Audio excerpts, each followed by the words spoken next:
తెలంగాణలో విమానాశ్రయాల అభివృద్ధిపై సీఎం రేవంత్ రెడ్డి దృష్టి సారించారు.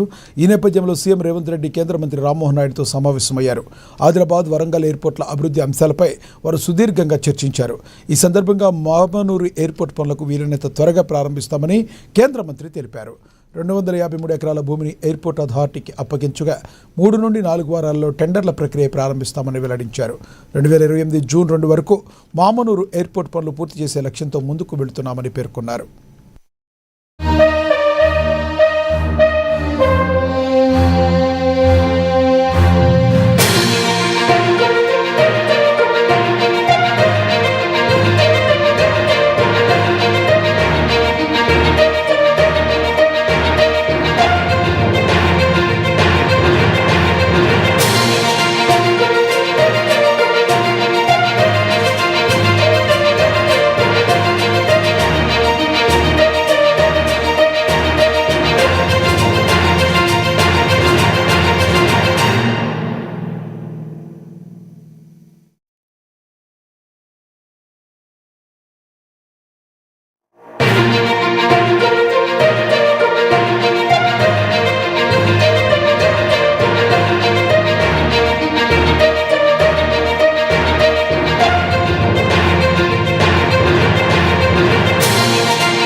తెలంగాణలో విమానాశ్రయాల అభివృద్ధిపై సీఎం రేవంత్ రెడ్డి దృష్టి సారించారు.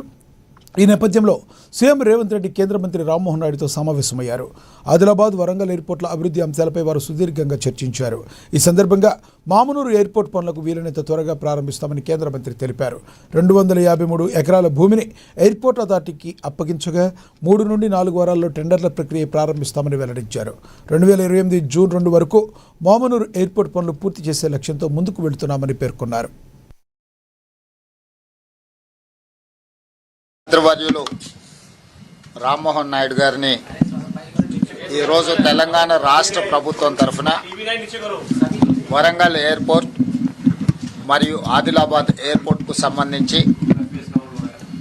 వారు చేపడుతున్న కార్యాచరణ, తెలంగాణ రాష్ట్ర ప్రభుత్వం నుంచి అందించాల్సిన సహకారం, వీటన్నిటికీ సంబంధించి ఈరోజు వారిని కలిసి అధికారులు అదేవిధంగా మంత్రి గారితో చర్చించడం జరిగింది. దేశానికి స్వతంత్రం వచ్చి 100 సంవత్సరాల ఉత్సవాలు జరుపుకునే సమయానికి $30 ట్రిలియన్ ఎకానమీగా ఈ దేశాన్ని అభివృద్ధి పదం వైపు నడిపించాలని వారు ఒక టార్గెట్ పెట్టుకొని పనిచేస్తున్నారు. పరిశ్రమలు రావాలన్నా, పెట్టుబడులు పెట్టాలన్నా, ఇక్కడ పరిశ్రమలు ఉత్పత్తి చేసిన వస్తువులను ఇతర దేశాలకు ఎగుమతి చేయాలన్నా అంతర్జాతీయ స్థాయి ప్రమాణాలతో విమానాశ్రయాల అవసరం ఉన్నది.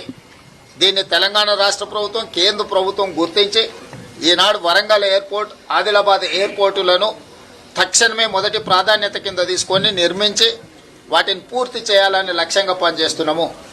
అదేవిధంగా ఆదిలాబాద్ ఎయిర్పోర్టును కూడా పూర్తి చేయాలన్న లక్ష్యంతో ఈరోజు మేము ప్రయత్నం చేస్తున్నాము. తప్పకుండా కేంద్ర ప్రభుత్వ సహకారంతో ఈ 2 ఎయిర్పోర్టులను జూన్ 2, 2028 నాటికి పూర్తి చేసుకుంటామనే సంపూర్ణమైన నమ్మకం, విశ్వాసం నాకు కలిగింది. రేవంత్ రెడ్డి గారు స్పష్టంగా కోరారు, జూన్ 2, 2028 ఏదైతే మన తెలంగాణ ఫార్మేషన్ డే ఉందో ఆ నాటికల్లా ఇది పూర్తి చేయాలని ఆయన చాలా స్పష్టంగా కోరితే అదే టైం లైన్స్ పెట్టుకుని శరవేగంగా అవసరమైతే ఎక్స్ట్రా ఎఫర్ట్ పెట్టైనా సరే కన్స్ట్రక్షన్ బ్రహ్మాండంగా చేస్తూ ఆ కన్స్ట్రక్షన్ లో కూడా టెర్మినల్ బిల్డింగ్ లో రాష్ట్ర ప్రభుత్వం తాలూకు ఆలోచనలు తీసుకున్నాం. మంత్రివర్యులు రామ్మోహన్ నాయుడు గారిని ఈరోజు తెలంగాణ రాష్ట్ర ప్రభుత్వం తరఫున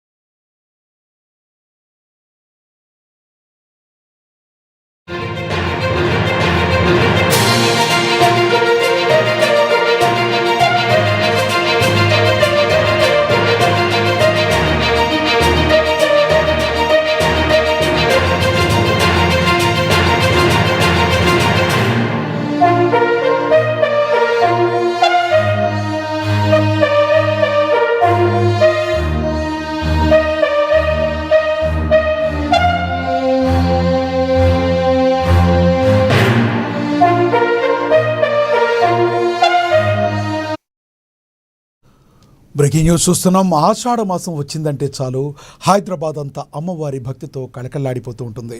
రంగురంగుల బోనాలు, పోతురాజుల విన్యాసాలు, ఘంటం ఊరేగింపులతో నగరం ఆధ్యాత్మిక శోభను సంతరించుకోనుంది. ఈసారి జూలై 16 నుంచి ఆగస్టు 13 వరకు జరిగే ఆషాఢ మాస బోనాల జాతరకు ప్రభుత్వం సర్వం సిద్ధం చేసింది. అన్ని శాఖల సమన్వయంతో విస్తృత ఏర్పాట్లు పూర్తి చేయగా ప్రధాన ఆలయాల్లో ప్రత్యేక పూజలు, భారీ పోలీసు బందోబస్తు, భక్తుల కోసం ప్రత్యేక బస్సులు, క్యూ లైన్లు, త్రాగునీరు, వైద్య శిబిరాలు వంటి ఏర్పాట్లు చేశారు.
ఆషాఢ మాసం వచ్చిందంటే చాలు హైదరాబాద్ అంతా అమ్మవారి భక్తితో కళకళలాడిపోతూ ఉంటుంది.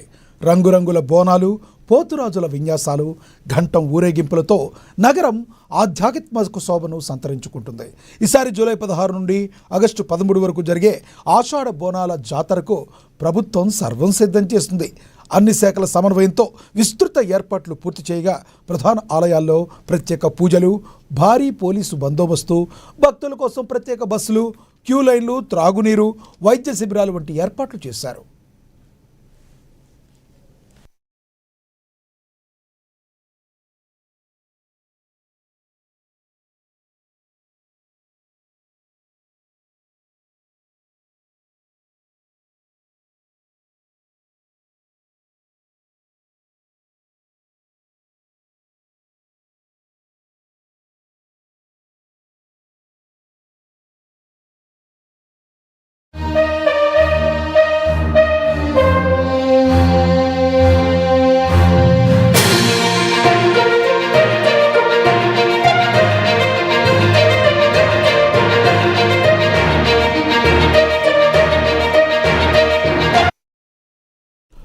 బ్రేకింగ్ న్యూస్ చూస్తున్నాం. హనుమకొండ జిల్లా గోపాల్పూర్ ఊర చెరువు వివాదం మరోసారి తెరపైకి వచ్చింది. హైకోర్టు స్టే ఉన్నప్పటికీ కూడా అర్ధరాత్రి వేళల్లో మరొంత తరలింపు జరుగుతుందని స్థానికులు ఆరోపిస్తున్నారు. చెరువు అభివృద్ధి పనుల పేరుతో అక్రమాలు జరుగుతున్నాయని, దళితుల సమాధుల విషయంలో కోర్టు ఆదేశాలు ఉల్లంఘిస్తున్నారని తీవ్ర ఆందోళన వ్యక్తం చేస్తున్నారు. భారీగా మరొంత తరలింపు జరిగిందంటూ ఆరోపణలు చేస్తూ అధికారులు స్పష్టత ఇవ్వాలని స్థానికులు డిమాండ్ చేస్తున్నారు. కేవలం ఒక్క సోమవారం రాత్రి 100 ట్రిప్పుల మరం రవాణా జరిగిందని చెప్పిన టిప్పర్ డ్రైవర్ ఆడియో ప్రస్తుతం వైరల్గా మారింది.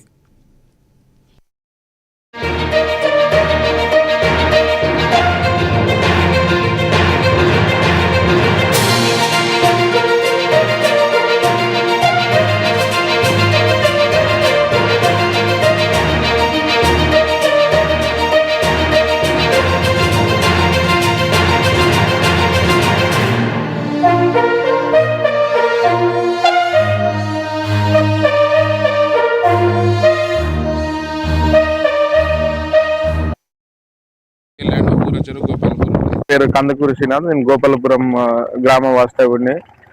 గత 2-3 నెలల నుంచి ఊర చెరువు విషయమై జరుగుతున్న ఈ వివాదాస్పద అభివృద్ధి పనుల భాగంగా మాకు హైకోర్టు ఈ సమాధులను డిస్టర్బ్ చేయదు, దీంట్లో 3 acres లో ఇన్వాల్వ్ అవ్వద్దు అని చెప్పేసి హైకోర్టు స్టే ఇచ్చినా కూడా అక్రమంగా రాత్రి సమయాల్లో పోలీసు వాళ్ళు లేని సమయాల్లో రాత్రి 10:30 నుంచి సుమారు 11 గంటల ఆ ప్రాంతం నుంచి ఉదయం 6 గంటల వరకు ఇవాళ ఎక్కడ పడితే అక్కడ ఈ సమాధులు పెట్టే స్థలంలో ఈ మొరం తీసి మొరం దంద చేయడం జరుగుతుంది. ఇది సంబంధిత ఎక్కడ షాయంపేటలో కొత్తగా కడుతున్న విల్లాస్ లో కాంట్రాక్టర్ బుర్రా తిరుపతి రెడ్డి అని పేరు తెలిసింది. పూర్తి వివరాలు అనేది తెలియదు. ఈ చెత్త తీయాల్సిన పని ఇది వదిలిపెట్టేసి ఎక్కడ చెత్త అంతా అక్కడే పెట్టి ఈ నైట్ టైంలో ఇట్లా బొందలుగా తీసి మొరం ట్రిప్కు 10,000 అమ్ముకోవడం అనేది జరుగుతుంది.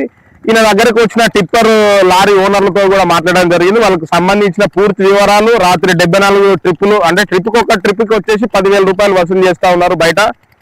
ఏంది అని చెప్పేసి ఉదయం నేను 100 కూడా కాల్ చేసిన వీళ్ళను టిప్పర్ డ్రైవర్లను కానీ ఇక్కడ సంబంధిత కాంట్రాక్ట్ వాళ్ళ సూపర్వైజర్ గారిని అడిగితే మాకు కలెక్టర్ మేడం చెప్పారు మొరం అమ్ముకోమని చెప్పేసి అని చెప్పిందట. నేను కూడా కలెక్టర్ గారిని ఒకటే ఫస్ట్ అడగదలుచుకున్నా. కోర్టు 22వ తారీఖు వరకు స్టే ఉన్న తర్వాత ఎలాంటి ప్రభుత్వ అధికారికంగా ఎలాంటి ఆదేశాలు జారీ చేయకుండా ఈ రాత్రి పూట ఈ మొరం అమ్ముకోవడం దీన్ని అభివృద్ధి అంటారా, లేకపోతే మొరం అమ్ముకొని అక్రమంగా డబ్బులు సంపాదించుకోవడానికి మీరు చేసే మీ అధికార దాహంతో మీకున్న అధికారంతో కాంట్రాక్టర్లకు లాభం చేకూర్చడానికి ఏ రకమైన అభివృద్ధి పరమైన దీనికి ఏ పేరు పెట్టాలనేది మీ అధికారులు మీరే నిర్ణయించుకోండి. మీ విజ్ఞతకే వదిలేస్తున్నా. తక్షణమే వీటిపైన కనుక శాఖపరమైన చర్యలు కాంట్రాక్టర్ను బ్లాక్ లిస్ట్ లో పెట్టేసి ఇప్పుడు ఇరిగేషన్ డిఈకి ఫోన్ చేస్తే మా పరిధికి కాదండి కాంట్రాక్టర్ని అడగండి, మీ మున్సిపల్ శాఖకు అడగండి అని అంటారు. మున్సిపల్ వాళ్ళని అడిగితే అది మాకు సంబంధించింది కాదు, ఇరిగేషన్ కు సంబంధించినట్టు వాళ్ళ దాంట్లో వాళ్ళకే క్లారిటీ లేదు. మొరం ఎవరు అమ్ముకుంటున్నారు, డబ్బులు ఎవరికి పోతున్నాయి అనేది వాళ్ళకే క్లారిటీ లేదు. అంటే వీళ్ళ మధ్యలో జరిగే ఈ లావాదేవీలకు సంబంధించి వాళ్ళ మధ్యలో క్లాషెస్ రావడం వల్ల మాకు సంబంధం లేదు అంటే మాకు సంబంధం లేదని చెప్పేసి అడుగుతున్నారు. దీని వెనకాల ఎంత పెద్ద మనుషులు ఉన్నా కూడా ఖచ్చితంగా చట్టం ముందు నేను నిలబెడతా. 22వ తారీఖు వరకు స్టే ఉంది. దాని తర్వాత తదుపరి చర్యలు గౌరవ కోర్టు ఎట్లా చెప్తే అట్లా చేయాలి. కానీ అవన్నీ వదిలిపెట్టేసి ఇటు చేపల చెరువులో కదా మధ్యలో పొలంలో మధ్యలో గట్లు పోసినట్టుగా గట్ల రకంగా చేసి ఈ వాటర్ మోటార్లతోటి చెరువుల వాటర్ మోటార్ పెడితే డివాటరింగ్ అయితే చేస్తాయి. కొంచెమైనా తెలివి జ్ఞానం అనేది ఉండాలా. ఆ మధ్యలో కట్టలు తెస్తే సపరేట్గా వాటర్ అన్ని అట్లా పడి వెళ్ళిపోతాయి. దానికి మోటార్లు పెట్టి స్విమ్మింగ్ పూల్ కదా క్లీన్ చేసినట్టు ఈ చెరువును క్లీన్ చేయడం, ఈ డివాటరింగ్ చేసి రాత్రిపూట ఈ మొరం అమ్ముకోవడం అయితే ఇంతవరకు అయితే ఏ ప్రభుత్వంలో చూడలేదు. మరి ఇప్పుడు ఈ కాంట్రాక్టర్ కానీ వీళ్ళకి పర్మిషన్ ఇచ్చిన అధికారులు ఖచ్చితంగా నేను వాళ్ళను చట్టం ముందు నేను నిలబెడతాను. దయచేసి ఇప్పటికైనా ఇట్లాంటి అక్రమ మొరం దంద ఆపేసి దళితులకు సంబంధించిన భూమి వాళ్ళకి కేటాయించి మీరు చూడొచ్చు. ఒకసారి సమాధులు అన్నట్టు చూడండి. అక్కడ ఎక్కడ కూడా పెట్టుకునే విధంగా అంది లేదు. ఓన్లీ ఇరిగేషన్ వాళ్ళకి వచ్చిన పర్మిషన్ ఏంటంటే ఓన్లీ రిటర్నింగ్ వాళ్ళని వాళ్ళు చెప్పారు. మరి ఇది మున్సిపల్ వాళ్ళు చేస్తున్నారా లేదా రెవెన్యూ వాళ్ళు చేస్తున్నారా అనేది అధికారులు అది వాళ్ళ మధ్యలో వాళ్ళకే తెలియాలి. దయచేసి ఈ రోజు నుంచి ఇప్పుడు ఈ రోజు కనుక మళ్ళీ మొరం దందా ఇదే రకంగా జరిగినట్టయితే మేము పెద్ద ఎత్తున ఆందోళన చేయడానికి సిద్ధంగా ఉన్నాం. ఎవిడెన్స్ అంటే నేను ఈరోజు మార్నింగ్ ఫోటోగ్రాఫ్స్ తీసినాను. ఇది గూగుల్ మ్యాప్ ఇవి ఇక్కడ అవన్నీ తీసుకొచ్చి బైండ్ ఓవర్ చేయమని చెప్పారు. దీని మీద ఖచ్చితంగా ఎవరు పట్టించుకున్నా అన్నా ములుగు రోడ్ దగ్గర ములుగు రోడ్ దగ్గర నైట్ టిప్పర్లు ఎన్ని నడిచినాయన్నా బండ్లు? 15 బండ్ల దాకా నడిచినాయి. 15 నడిచినాయా? ఎక్కడికి పోయినా? ఎక్కడికి కరెక్ట్ పోయింది అడ్రస్? చాంపేట సర్కిల్ ఉన్నా ఆ సర్కిల్ కాడ లెఫ్ట్ తిరగానే మళ్ళీ ఫస్ట్ లెఫ్ట్ ఆడ అపార్ట్మెంట్ నడుస్తుంది. అపార్ట్మెంట్ లో కూర్చుంది. ఎంత తీసుకున్నారన్న ట్రిప్ కు? వాళ్ళు 7,000 8,000 మాట్లాడుకున్నారన్న. అందాది ఎన్ని ట్రిప్పులు నడిచినావు రాత్రి? 100 ట్రిప్పులు దాకా నడుస్తుంది. 15 బండ్ల. ఏం పేరు అన్న కాంట్రాక్టర్ పేరు? కాంట్రాక్టర్ పేరు తిరుపతి. నువ్వు అన్నావు కదా తిరుపతి. ఇంకో ఆయన పేరు మన శ్రీపతి సార్ అంట. శ్రీపతి? తిరుపతి కాదు శ్రీపత్. విల్లాస్ ఓనర్ ఆయన? కాదు ఇలా మన కాంట్రాక్టర్. ఇప్పుడు ఇది మున్సిపాలిటీ వాళ్ళ తిప్పించేది ఇరిగేషన్ వాళ్ళ? ఇరిగేషన్ వాళ్ళ అన్న. వాళ్ళు తీయడానికి ఆప్షన్ లేదన్న వాళ్ళకు. వీళ్ళు పైసల కోసం అమ్ముకుంటారు. సరే అన్న, జర నాకు ఇన్ఫర్మేషన్ ఇయ్యి. నీకు 100% ఇస్తా. ఓకేనా? ఓకే థ్యాంక్ యూ అన్న. అప్పుడు నువ్వు నంబర్ లేదు నీకు, లేకపోతే నైట్ ఇన్ఫర్మేషన్ ఇద్దాను. నాకు చేయి, జర బండ్లు నడిస్తే చేయి. నేను చేస్తా. ఓకే అన్న, 100% చెప్తా. థ్యాంక్ యూ అన్న. ఓకే. ప్రజాసేవతో చంపాపేట్ ప్రజల హృదయాల్లో చెరగని ముద్ర వేసుకున్న మాజీ కార్పొరేటర్ వంగా మధుసూదన్ రెడ్డి జయంతి సందర్భంగా ఆయనకు ఘన నివాళులు అర్పించారు. హైదరాబాద్లోని బైర్మల్గూడ, కన్ఫర్మ్ ఘాట్ ప్రాంతాల్లో ఏర్పాటు చేసిన ఆయన విగ్రహాలకు కేంద్ర మంత్రి జి కిషన్ రెడ్డి, ఎంపీలు ఈటెల రాజేందర్, కొండా విశ్వేశ్వర రెడ్డి తదితర బీజేపీ నాయకులు ఆవిష్కరించి పూలమాలలు వేసి నివాళులు అర్పించారు. ఈ సందర్భంగా వంగా మధుసూదన్ రెడ్డి ప్రజాసేవను స్మరించుకుంటూ ఆయన ఆశయాలను కొనసాగించాలని నాయకులు పిలుపునిచ్చారు.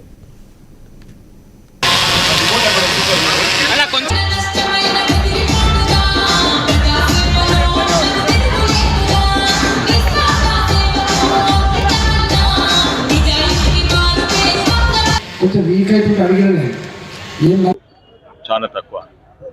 వీరు కేవలము వీరి గురించి ఎల్బీ నగర్ ఈ ప్రాంతమే కాదు, యావత్ తెలంగాణ, ప్రత్యేకంగా మా చేవల్ల, వికారాబాద్, తాండూరు ప్రజలు కూడా ఇటువంటి నాయకులు ఉన్నారని వారి ఆత్మశాంతి కలిగిందని నమ్మకం ఉంది. కానీ ఎంతోమంది అభిమానులు, ఎంతోమంది కార్యకర్తలు, ఇక్కడ ఉన్న వాసులు, పార్టీలకు అతీతంగా కూడా ఆయన గుండెలో పెట్టుకొని మా నాయకుడు పోయిండని దుఃఖంగా ఇంకా ఉన్నారు. అంటే ఆ దేవస్థానం మా నాన్నకి అత్యంత ప్రియమైన దేవస్థానం. ఎంతో కృషి చేస్తే కానీ దేవస్థానం కాలేదు. అది ఫౌండర్ చైర్మన్ మా ఫాదర్ శ్రీ వంగా మధుసూదన్ రెడ్డి గారు. అక్కడ విగ్రహ ఆవిష్కరణ శ్రీ జి కిషన్ రెడ్డి గారు, కేంద్ర మంత్రులు, డికే అరుణ గారు, వారితో పాటు గౌతమ్ రావు గారు. మళ్ళీ రెండోసారి కార్పొరేటర్ అయిన తర్వాత వందల కోట్ల రూపాయల నిధులతో ఈ డివిజన్ ప్రజానికానికి అనేక రకాల సౌకర్యాలు కల్పించడమే కాకుండా ఆధ్యాత్మికంగా కూడా గొప్ప ఆలయాలను నిర్మించి ఇక్కడ సనాతన ధర్మాన్ని కాపాడినటువంటి నాయకుడు వంగా మధుసూదన్ రెడ్డి గారు. ప్రతి నిత్యం ప్రజలలో ఉంటూ ప్రజల కాలుకు ముళ్ళుతే పనుతో పికే సర్వీస్ చేసేవాడే నాయకుడు అని చెప్పి ప్రతిరోజు పొద్దున్నే దూరం అయ్యారు అంటే కూడా ఎవరు నమ్మలేనటువంటి పరిస్థితుల్లో ఉన్నాం. అద్భుతంగా ఈ ప్రాంతంలో మరి అయ్యప్ప స్వామి ఆశీస్సులతో ఈ యొక్క దేవాలయాన్ని ఇక్కడ ఉన్నటువంటి స్థానిక పెద్దల యొక్క సహాయ సహకారాలతో ఏ రకంగా నిర్మించాడో మనం అందరం చూసాం. సుశీలి అనేటువంటి వ్యక్తి తను నమ్ముకున్నటువంటి వ్యక్తులను, నమ్మిన పార్టీని ఏ రకంగా మరి ఒక అంకిత భావంతో వాళ్ళందరితో కలిసిమెలిసి పనిచేశారో మనకు తెలుసు. అలాంటి విద్యార్థుల ఉజ్వల భవిష్యత్తుకు విద్యా బలమైన పునాది అని ముషీరాబాద్ ఎమ్మెల్యే ముఠా గోపాల్ అన్నారు. విద్యార్థులు లక్ష్యాన్ని నిర్దేశించుకుని కష్టపడి చదివే ఉన్నత శిఖరాలు అధిరోహించాలని పిలుపునిచ్చారు. ముషీరాబాద్ నియోజకవర్గంలోని కవాడిగూడ ప్రభుత్వ పాఠశాలలో విద్యార్థులకు స్కూల్ బ్యాగులు పంపిణీ కార్యక్రమంలో పాల్గొన్న ఎమ్మెల్యే విద్యతోనే జీవితంలో విజయాలు సాధించవచ్చునని పేర్కొన్నారు.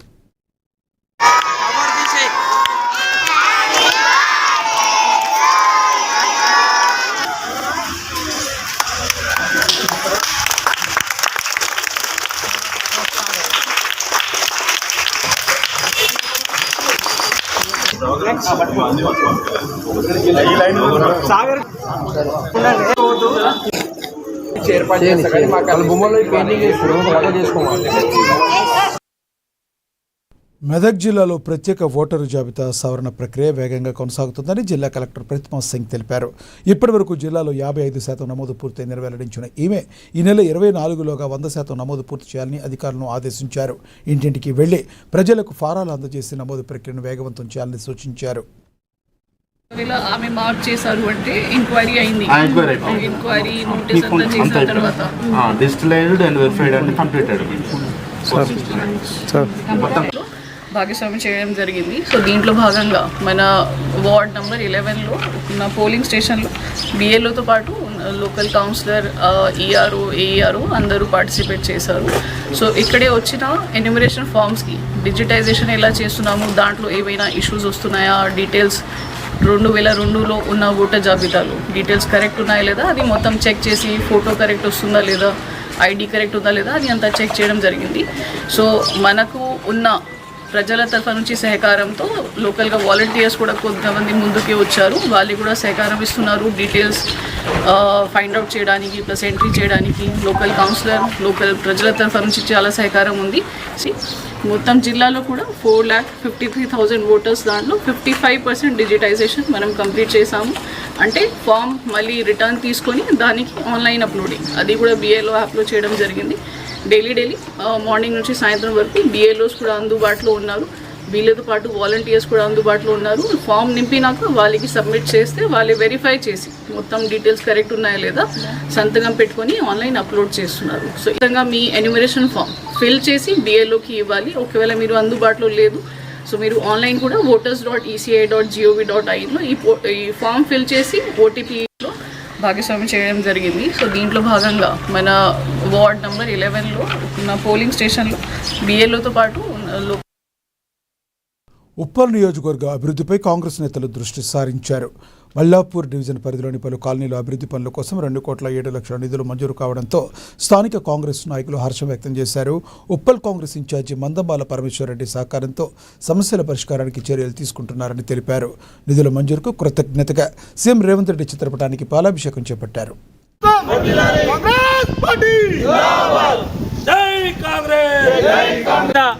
నాలుగో డివిజన్ అయిన హౌసింగ్ బోర్డుకుంటుండే ఇవాళ ఏదైతే 6 నెలల కింద డివిజన్లు ఏర్పడ్డప్పుడు ఇవి మా ఉమ్మడి మల్లాపూర్లో కలవడం జరిగింది. మేము గత 10 సంవత్సరాల నుంచి అయినా సరే మా కాలనీలు ఏవైతే ఉన్నాయో ఉమ్మడి మల్లాపూర్లో ప్రతి కాలనీలో మేము పాలాభిషేకం చేసుకుంటూ వచ్చినాం. ఇవాళ మల్లాపూర్లో కలిసిన ఏదైతే ఈ 4 కాలనీలు ఉన్నాయో మేము ఒక 6 నెలల నుంచి మేము తిరుగుతూ ఉన్నాం. ఏ కాలనీకి తిరిగినా ఏ బస్సుకి తిరిగినా ఎక్కడున్న సమస్య అక్కడనే ఉంది, ఎక్కడేసిన గొంగడు అక్కడనే ఉంది.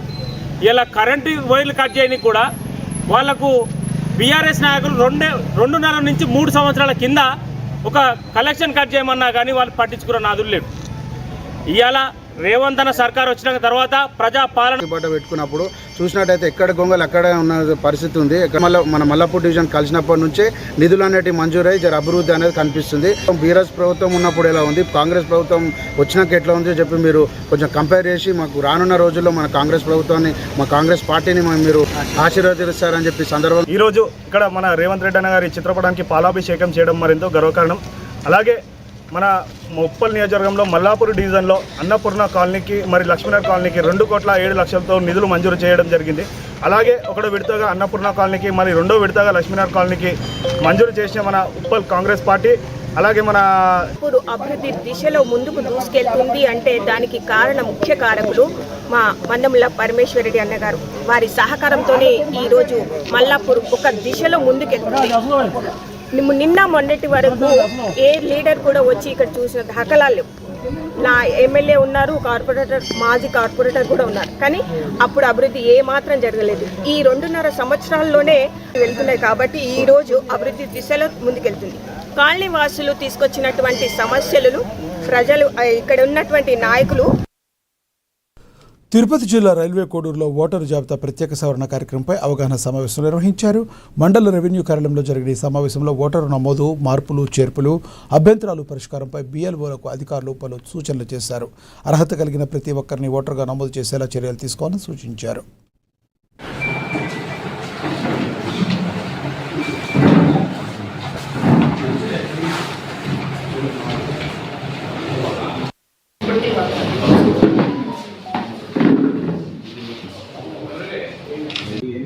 ఫామ్స్ జూన్ నెల 15వ తారీఖు నుంచి ప్రారంభించి రేపటి వరకు ఈ కార్యక్రమం జరగాల్సింది. ఇప్పటి వరకే మనం మొత్తం 2,06,065 ఎన్యూమరేషన్ ఫామ్స్ని అందరు ఓటర్లకు కూడా ప్రతి ఇంటికి వెళ్ళి BLOలు పంపిణీ చేయడం జరిగింది. వాటిని తిరిగి సేకరించి డిజిటైజేషన్ అనేది BLO యాప్లో డిజిటైజేషన్ అనేది కూడా ఇప్పటి వరకు 99.81%, ఇంకా 2,05,680 ఫారాలు డిజిటైజేషన్ పూర్తి చేశారు. ఇంకా 385 ఫామ్స్ అది కూడా ఇప్పటికే అయిపోయి ఉంటుంది. లేటెస్ట్ రిపోర్ట్ తెలుస్తుంది, అయిపోయి ఉంటుంది. సో ఈ ప్రాసెస్లో మనం ఆదివారాలు, సెకండ్ సాటర్డే, సండేస్ అన్నింటిలో కూడా సెలవు రోజుల్లో కూడా మొత్తం BLOలు, అదేవిధంగా సూపర్వైజర్లు, మండల స్థాయి అధికారులు, తహసీల్దార్లు, సిబ్బంది అందరూ కూడా నిర్విరామంగా కృషి చేయడం జరిగింది. అదేవిధంగా అందరు రాజకీయ పార్టీలు సహకరించడం జరిగింది. ఈరోజు ఎన్యూమరేషన్ ఫామ్స్ సీతారామరాజు జిల్లాలో అక్రమ గంజాయి రవాణాపై పోలీసులు ఉక్కుపాదం మోపుతున్నారు. జిల్లా ఎస్పీ అమిత్ బర్దార్ ఆదేశాలతో నిర్వహించిన వాహన తనిఖీల్లో భాగంగా గంజాయి పట్టుబడింది. మంచికుపట్టు పోలీసులు కుజబంగి జంక్షన్ వద్ద తనిఖీలు చేపట్టగా బొలెరో పికప్ వాహనంలో తరలిస్తున్న 1373 కిలోల గంజాయిని స్వాధీనం చేసుకున్నారు. ఈ ఘటనలో ఓ నిందితుడిని అరెస్టు చేయగా మరికొందరి కోసం గాలింపు కొనసాగుతుంది.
వర్షాకాలం కొనసాగుతున్నప్పటికీ కామారెడ్డి నియోజకవర్గంలో తాగునీటి సమస్య మాత్రం ప్రజలను తీవ్రంగా ఇబ్బందులకు గురిచేస్తుంది. జిల్లా కేంద్రంతో పాటు పలు మండలాల్లో మిషన్ భగీరథ నీటి సరఫరా నిలిచిపోవడంతో ప్రజలు తాగునీటి కోసం నానా అవస్థలు పడుతున్నారు. బీబీపేట మండల కేంద్రంలో డబుల్ బెడ్రూమ్ కాలనీలో వారం రోజులుగా నీటి సరఫరా లేకపోవడంతో వ్యవసాయ బావుల వద్ద నుండి బిందెలు బకెట్లతో నీళ్లు పట్టుకుంటున్న దుస్థితి ఏర్పడింది. వెంటనే పైప్ లైన్ మరమ్మతులు చేపట్టి తాగునీటి సమస్యను పరిష్కరించాలని స్థానికులు అధికారులను ప్రజాప్రతినిధులు కోరుతున్నారు.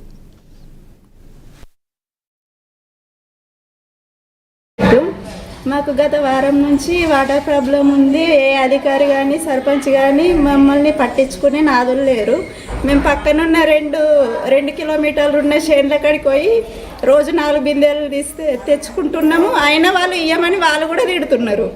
ఇప్పుడు పిల్లలు కాలేజీకి స్కూల్కి పోయే వాళ్ళు ఉన్నారు. చాలా ప్రాబ్లం అవుతుంది ఉండడానికి. ఎవరు పట్టించుకుంటలేరు. ఒక్కొక్కళ్ళు 2 అంతస్తులు 3 అంతస్తులు ఎక్కే వాళ్ళు ముసలోళ్ళు కూడా ఉన్నారు వెనకాల. దయచేసి ఈ సమస్యను తీర్చాలని మేము కోరు. అంటే మీకు రెగ్యులర్ వాటర్ ఎక్కడ నుంచి వస్తే ఏం ప్రాబ్లం అవుతాం? సంపులు వస్తాయి. ఇక్కడ బోరు లేదు sir. Bore APR mission Bhagiratha నీళ్లు మల్కాపూర్ నుంచి వస్తుంది. అది బోర్ ఒకటి వేపియాలని మేము డిమాండ్ చేస్తున్నాం. ఎన్ని రోజులమ్మా మీకు ప్రాబ్లం కాబట్టి? వారం రోజుల నుంచి ప్రాబ్లం అవుతుంది. చాలా ఇబ్బంది. నిన్న స్నానాలు పిల్లలు కూడా స్నానాలు చేయలేరు. నీ వాటర్ రావడం లేదు. మిషన్ భగీరథ నీళ్ళే మాకు మిషన్ భగీరథ నీళ్ళే మాకు ముందు ఉంటాయి. వేరే ఏవి ఉంటాయి ఏవి వచ్చే అవకాశం ఏమి లేదు. అవి కూడా వారం రోజుల నుంచి వస్తలేవు. మేము బాయికాడ పొలాలకి దగ్గర నుంచి నీళ్ళు తెచ్చుకుంటుంటే వాళ్ళు కూడా మాకు ఇబ్బంది చేస్తున్నారు. మా ఇల్లు తీసుకోవడం మాకు ఇబ్బంది బాగుంది. అది కూడా 2 కిలోమీటర్ల దూరం నుంచి మేము బిందెలతోటి పిల్లలు ముసలోళ్ళు అందరం మోసుకొని వస్తున్నాం.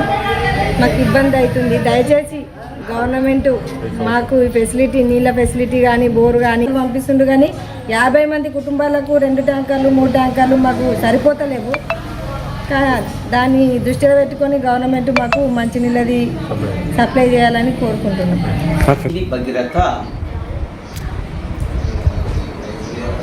లీకేజ్ ఉండడం వల్ల 7/7/26 నుండి 12/7/26 వరకు నీళ్ళు రాకపోవడం వల్ల అందించడం జరిగింది. ఇక శాశ్వత పరిష్కారం ఏం చేస్తున్నామంటే ఇప్పుడు ఈ ట్యాంకు నుండి ఏది డబుల్ బెడ్రూమ్ వరకు పైప్ లైన్ వేసేసి శాశ్వత పరిష్కారం చేయడానికి గ్రామ పంచాయతీ పాలకవర్గ సభ్యుల ఆదేశ అనుసారంతో చేయడానికి మేము ఇచ్చేస్తాం. ప్రజెంట్ వరకు వాటర్ సరిపోతే అక్కడ ప్రజలు ఆరోపిస్తున్నారు. ప్రత్యామ్నాయం ఎటువంటి ఏర్పాట్లు చేస్తున్నాం? ప్రస్తుతం అయితే ఈరోజు మిషన్ భగీరథ నీళ్ళు రావడం జరిగింది. వాటర్ ఇబ్బందిగా ఉంది. వాళ్ళకి ఏంటంటే మిషన్ భగీరథ ప్రాబ్లం అయితే అల్టిమేట్ సొల్యూషన్ అనేది లేదు.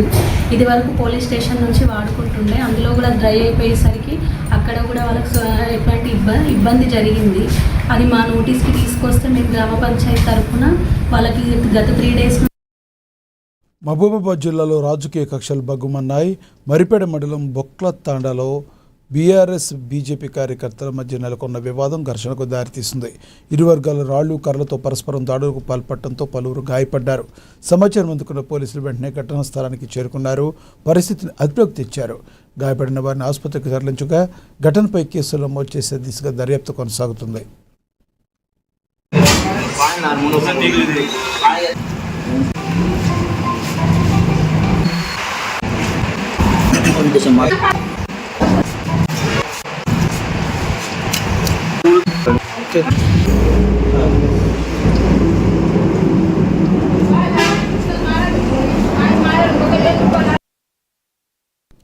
పల్నాడు జిల్లా సత్తెనపల్లిలో కలకలం చోటు చేసుకుంది. పోలీస్ స్టేషన్ ఎదుట ఓ వ్యక్తి పురుగుల మందు తాగి ఆత్మహత్యాయత్నానికి పాల్పడ్డాడు.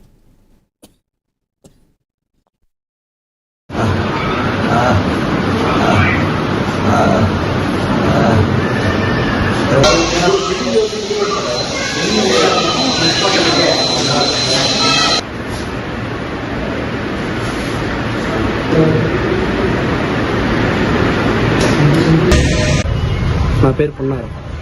నా స్నేహితుడు పాలేటి జయబాబు. ఇద్దరం కలిసి సిఏ గారు ఫోన్ చేశారంటే ఇద్దరం వెళ్ళాము. వెళ్ళగా అక్కడ సిఏ గారి కానిస్టేబుల్ అందరూ కలిసి ఫోన్ చేసి పిలిపించగా సిఏ గారి దగ్గరికి వెళ్ళాము. వెళ్ళగా పోకల కాంతమ్మ, నాగరాజు అనే వ్యక్తులు ఇద్దరు కలిసి అన్నయ్య మీద లేనిపోయిన ఆయన సొమ్ము తీసుకొని 15 లక్షల రూపాయలు డబ్బులు తీసుకొని ఆయన ఇబ్బంది పెట్టి ఇవాళకి 3-4 కేసులు పెట్టి బాగా ఇబ్బందికి గురయ్యాడు అన్నయ్య. అవగా సిఐ గారి సమక్షంలో, పోలీసుల సమక్షంలో సడన్గా జేబులో ఉన్న మందు సీసాన్ని తీసుకొని తాగితే నేను నెట్టివేసి హాస్పిటల్కి తీసుకొచ్చాను. వాళ్ళిద్దరు లేనిపోయిన కేసులన్నీ ఆయనకు తట్టుకోలేక ఇవన్నీ నా వల్ల కాదు అని చెప్పేసి తాగాడు.